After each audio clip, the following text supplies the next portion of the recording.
Aç Həsən, aç.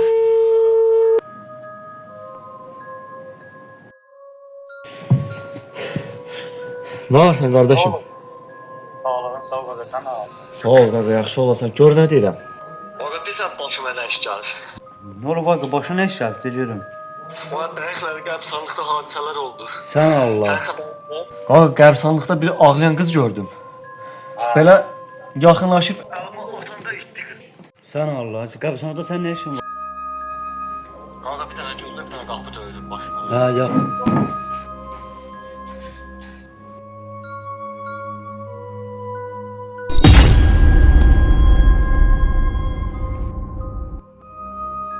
Həsən, qapını heç kim döymürdü. Döyüb qaçdılarmı, yoxsa mənim eləmi gəldi? Həsən. Həsən. Ay Həsən. Qaqa, məzələnmək mi vaxtıdır?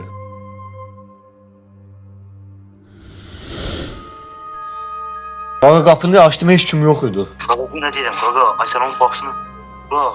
Sen çöle çıkanda o sen dediğin ağ simalı adam vardı mı? Evin ortasında dururdu. Nə danışsan qaqa, burada mı gəldi o?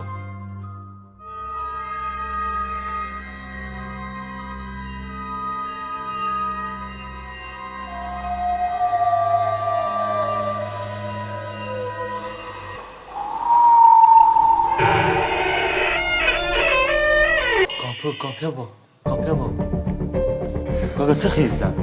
Çık o evden. Tez tez tez. Çık.